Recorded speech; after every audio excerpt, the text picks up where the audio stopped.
સરદાર પટેલ વિદ્યાભવન.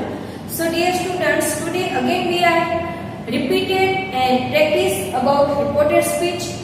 તો જે reported speech ની અંદર લાસ્ટ લેક્ચરમાં આપણે બે એક્ઝામ્પલ જોયા હતા, તેવી જ રીતે આજે આપણે ફરીથી લેટ્સ વાળી વાક્ય રચનાના એક્ઝામ્પલ પણ જોઈશું.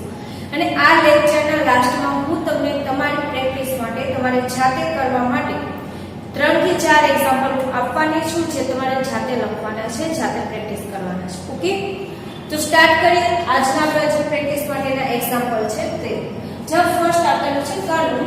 Kanu says what are you doing now? તો અત્યારે શું કરી રહ્યો છું? Manu says I am reading a book. Book વાંચી રહ્યો છું. Kanu says can you help me? શું તું મને મદદ કરીશ? ઓકે, તો આ જે ડાયલોગ છે તે કેવો છે? ડાયરેક્ટ સ્પીચમાં છે. આપણે ઇનડાયરેક્ટ સ્પીચમાં કન્વર્ટ કરીએ, ગુજરાતી કન્વર્ટ કરી તે કરી. કનુ છે તે મનુને પૂછતો હતો કે તું અત્યારે શું કરી રહ્યો છે? તે અત્યારે શું કરી રહ્યો હતો? તો મનુએ એવું તેને કીધું હતું કે તે ત્યારે શું કરતો હતો? બુક વાંચી રહ્યો હતો. કનુએ ફરીથી તેને સવાલ કર્યો હતો કે શું તું મને મદદ કરીશ? તો આ જે વાક્ય છે તે આપણે જે ગુજરાતીમાં કન્વર્ટ કરીએ છીએ કોઈ અન્ય વ્યક્તિને કહેતા હોય ત્યારે, તો તે જ રીતે આપણે ઇંગ્લિશમાં કરવાનું છે કે ઓલા બે આ રીતની વાતચીત કરતા હતા. ઓકે, તો જુઓ, અને આપણે ઇન્ડિયન સ્પીચમાં કન્વર્ટ કરીએ તો કનુ મનુને શું કરે છે? સવાલ પૂછે છે. તો કનુ મનુને સવાલ પૂછતો હતો, એટલે કે કનુ પ્રશ્નાર્થ વાક્ય છે તો રિપોર્ટિંગ ઓફ સ્કિલ શું આવશે? આસ્ક. કનુ આસ્કડ. આસ્કડ એટલે પૂછવું. Okay, asked Manu. જો આપણે સંયોજક શું મૂકીશું? ઇફ મૂકીશું કે ડબલ શબ્દ આપેલો છે તો ડબલ શબ્દ જ મૂકવાનો, તો ઇફ કે વેધરનો ઉપયોગ કરવાનો નહીં. તો અહીંયા આપણે ડબલ શબ્દથી શું કરીશું? પ્રશ્નાર્થ વાક્ય બનાવીશું. તો અહીંયા શું આવશે? What. Kanu ask Manu vote.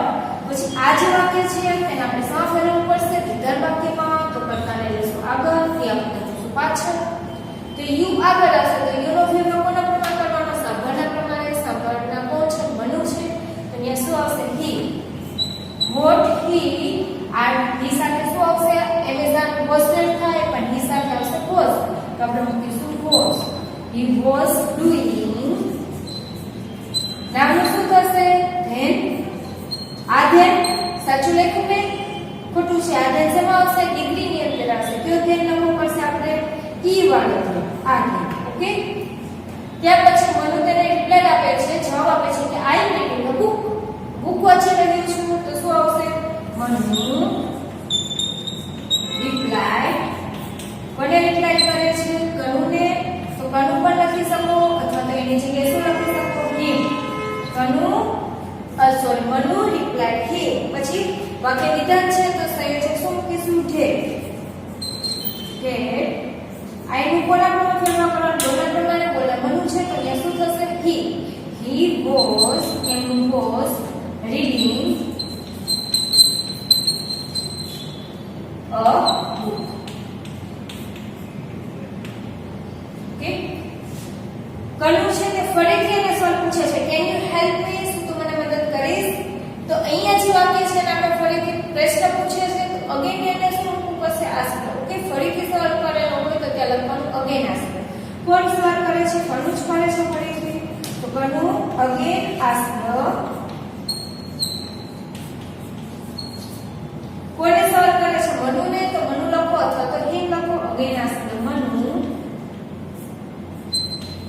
હવે અહીંયા જો ઇફ મૂકીશું કે કેન મૂકશું? ઇફ જ મૂકવું પડશે. જ્યારે આપણને ડબલ એચ વગરનું એટલે કે સહાયક ક્રિયાપદ પ્રશ્નાર્થ વાક્ય પૂછવામાં આવેલું હોય ત્યારે આપણે કોનો ઉપયોગ કરવાનો છે? સંયોજક તરીકે ઇફ નો. ઈ. હવે વાક્યને વિધાનમાં કન્વર્ટ કરીશું. યુ આગળ આવશે, કેન પાછળ જશે. તો યુનો ફેરફાર બોલના પ્રમાણે. બોલના છે કનુ, તો અહીંયા શું મૂકીશું? સર્વનામ મનુનો સર્વનામ હી. ઓકે, હી. હી પછી કેનનું શું થશે? કુલ. હી કુલ હેલ્પ મી છે તો મી એટલે બોલના પ્રમાણે. બોલના કોણ છે? કનુ છે. તો કનુની લાઈનમાં આઈ મી. તો હી હિમ હેલ્પ હિમ. ઓકે, તો આ રીતે તમારે ઇઝીલી ડાયરેક્ટ સ્પીચનો જે ડાયલોગ છે તેને ઇનડાયરેક્ટ સ્પીચમાં કન્વર્ટ કરવાનો છે. ખાસ કરીને વસ્તુ યાદ રાખવાની છે રિપોર્ટિંગ વર્બ્સ, સંયોજક, સર્વનામમાં ફેરફાર, ટેન્સમાં ફેરફાર અને સમયસૂચક શબ્દમાં ફેરફાર. એટલે તમારું જે ડાયરેક્ટ રિપોર્ટ હોય તે ઇનડાયરેક્ટ રિપોર્ટમાં કન્વર્ટ થઈ જશે. ઓકે, ડાયરેક્ટ જે ડાયલોગ હોય તે શેમાં કન્વર્ટ થશે? ઇનડાયરેક્ટ સ્પીચમાં. નેક્સ્ટ જો Vinu says what are you plan for today? આજે તારા પાસે કયું પ્લાન છે? શું કરવાનું છે? Jigu says I am thinking about you. આજે હું કંઈક નવું કરવાનું વિચારી રહી છું. તો Vinu says let's help the poor. ચાલ આપણે પુઅર ગરીબોને મદદ કરીએ. ઓકે, તો આપણે ઇનડાયરેક્ટ સ્પીચમાં કન્વર્ટ કરીશું. તો ફર્સ્ટ ઓફ ઓલ કોણ બોલે છે? વીનુ. અને જીગુને પૂછે છે કે આજના માટે તારો શું પ્લાન છે? તો વીનુ કોને પૂછે છે? આસ્ક જીગુ. ડબલ એસ શબ્દ છે તો આપણે શું કરીશું? ઇફ નો ઉપયોગ કરીશું નહીં, જે તે ડબલ એસ શબ્દનો જ ઉપયોગ કરીશું. તો વીનુ આસ્ક જીગુ વોટ. વાક્યને વિધાન કરો અને આગળ જાઓ અને પાછળ જવા દો. યુ છે તો યુ નો ઉપયોગ કોના પ્રમાણે? સાંભળના પ્રમાણે. તો સાંભળના જીગુ છે તો અહીંયા શું આવશે? What she. જીગુ માટે શું આવશે? સી. પછી આનું શું થશે? Was. She was plan four. શેનું છે પ્લાન ફોર? ટુડે. તો ટુડે નું શું થશે? ડેટે ઓર ડેટ. ઓકે, તો જે આ જીગુ શું કરે છે? જવાબ આપે છે. તો કે શું લખીશું? રિપ્લાય. તો જીગુ રિપ્લાય. કોને જવાબ આપે છે? વીનુને. તો હિમ લખો અથવા તો વીનુ લખી શકો. હિમ. વિધાન લખે છે કે સંયોજક આવશે ડેટ. ઓકે, આટલું તો આપણે એક સાથે કરીને હવે વાક્ય જોઈએ. આઈ એમ થિંકિંગ અબાઉટ યુ. તો આઈ એટલે કોના પ્રમાણે ફેરફાર કરવાનો? બોલના પ્રમાણે. બોલના જીગુ છે તો ત્યાં શું મૂકીશું? સી. એમનું શું થશે? Was. She was thinking about you.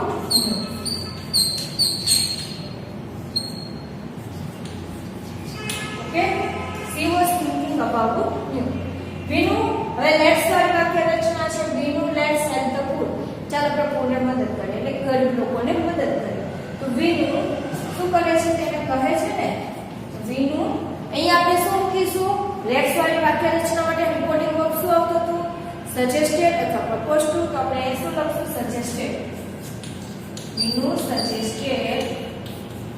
કોને સજેસ્ટેડ કરે છે? જીગુને. જીગુને સલાહ આપે છે તો શું ત્યાં લખશું? જીગુ અથવા તો હર. છોકરી છે એટલે હર પણ લખી શકો અથવા તો તેનું નામ પણ લખી શકો. જીગુ. તો સજેસ્ટેડ જીગુ અથવા તો હર. પછી વાક્યને જોડવા આપણે લેટ્સ વાળી વાક્ય રચનામાં કયા સંયોજકનો ઉપયોગ કરીએ છીએ? ધેટનો જ કરીએ છીએ. તો અહીંયા આવશે ધેટ. તો શું થશે? વીનુ સજેસ્ટેડ જીગુ ધેટ લેટ્સ. એટલે કે લેટ ને દૂર કરી લેટ અસ. અહીંયા લેટ અને અસ ને દૂર કરીને આપણે શું મૂકીએ છીએ? They should. Okay, they should help the poor. Help the poor. Okay, એકદમ ઈઝી છે. લેટ્સ વાળી વાક્ય રચનામાં શું કરવાનું છે? રિપોર્ટિંગ વર્બ તરીકે સજેસ્ટેડ મૂકી દેવાનું છે. બોલના સાંભળનાની વચ્ચે. પછી ધેટ મૂકી દેવાનું છે. અને વાક્યમાં લેટ્સ ને દૂર કરી ત્યાં મૂકવાનું છે ધે શુલ. અને બાકીનું વાક્ય સંપ્રેષણ બેઠું લખી દેવાનું. ઓકે, તો આ રીતે તમારે ડાયરેક્ટ સ્પીચને ઇનડાયરેક્ટ સ્પીચમાં કન્વર્ટ કરવાનું છે. અને એક્ઝામમાં પણ તમને આ રીતે ડાયલોગ જ પૂછાશે. તમને ક્યારે વાક્ય રચના પૂછાશે નહીં. અને 3 લાઈનનો ડાયલોગ હશે અને 3 માર્ક્સ હશે. ઓકે, તો આ રીતે તમારે ડાયરેક્ટ સ્પીચમાંથી ઇનડાયરેક્ટ સ્પીચમાં કન્વર્ટ કરવાનું છે. હવે આ સિવાયના બાકીના 2-3 એક્ઝામ્પલ છે જે હું તમને જાતે કરવા માટે આપું છું. વધુ એક એક્ઝામ્પલ આપણે આ રીતે જોઈ લઈએ કે જેની અંદર તમને આ એક શબ્દ યસ આપેલો છે વાક્યની આગળ. તો જ્યારે યસ અથવા તો નો શબ્દ આપેલો હોય ત્યારે કઈ રીતે ડાયરેક્ટમાંથી ઇનડાયરેક્ટ સ્પીચમાં કન્વર્ટ કરાય તે આપણે અત્યારે જોઈ લઈએ. ઓકે, આ એક્ઝામ્પલ દ્વારા જોઈ. Amar says I shall buy this book today. આ વાક્ય કેવું છે? વિધાન વાક્ય છે, સિમ્પલ જ છે. તો શું લખીશું? અમર ટોલ. કોને કહે છે? અમરને. તો અમર ટોલ અમન કે આઈ એટલે કોનો ફેરફાર કરવાનો? બોલના પ્રમાણે. એટલે અમરનું શું થશે? હી. શેલનું શું થશે? શુલ. He should buy. ધીસનું થશે ધેટ. બુક. તો that day. Okay, તો Amar told Aman that he should buy that book that day.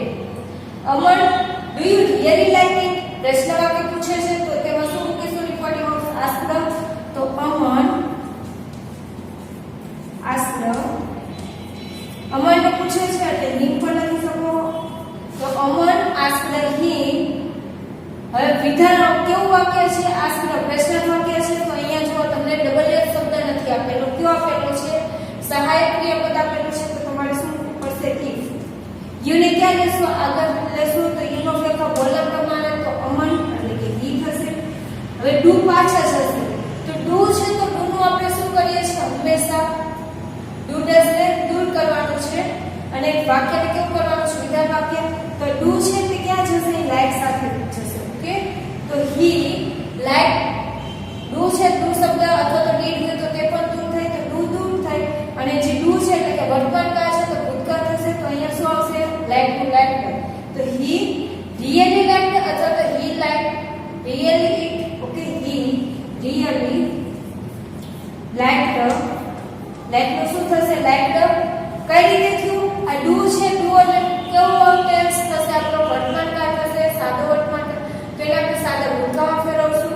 તો did નથી મૂકવાનું. વાક્ય કેવું કરે છે? વિધાન કરીએ છે તો વિધાન વાક્યની અંદર do does અથવા તો did આવે જ નહીં. તો like નો આપણે શું કરીશું? ભૂતકાળનું રૂપ લખશું એટલે શું થશે? liked અને did. ઓકે, તો આ રીતે he really liked it.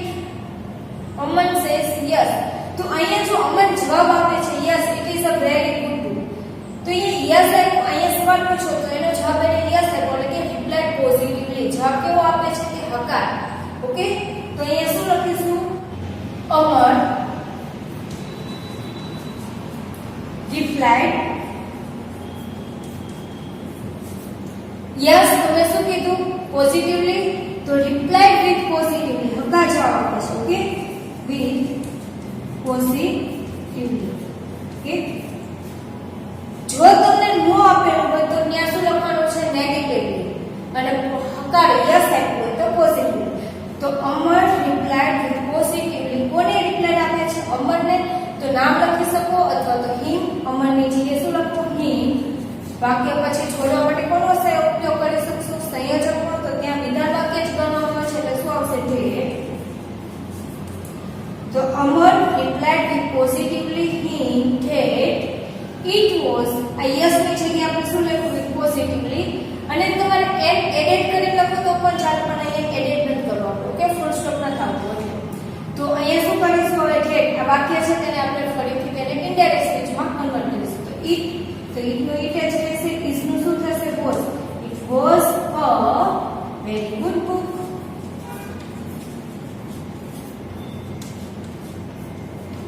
Okay, search પડી તો કઈ રીતે ડાયરેક્ટમાંથી ઇનડાયરેક્ટ સ્પીચમાં કન્વર્ટ થાય? પહેલું આપણે જો I said buy this book today. વાક્ય વિધાન છે તો રિપોર્ટિંગ ઓફ સ્ટોર અને સાથે સંયોજક આવશે did. I નો ફેરફાર બોલર પ્રમાણે અમર છે એટલે he said soon. buy this નું શું થાય? that થાય અને today નું that day. તો that book that day. પછી અમર do you really like it? અમર એને પૂછે છે એટલે કે પ્રશ્નાર્થ વાક્ય છે તો રિપોર્ટિંગ ઓફ આસ્ક્ડ. સંયોજક if અથવા છે તે w શબ્દ પણ અહીંયા w શબ્દ નથી. એની જગ્યાએ સહાયક ક્રિયાપદ છે તો ત્યાં શું મૂકીશું? if. વાક્યને વિધાન કરીશું તો you આવશે આગળ. તો you ની જગ્યાએ બોલનાર એટલે સાંભળનાર. તો સાંભળનાર અમર છે એટલે તેનું પ્રમાણે he.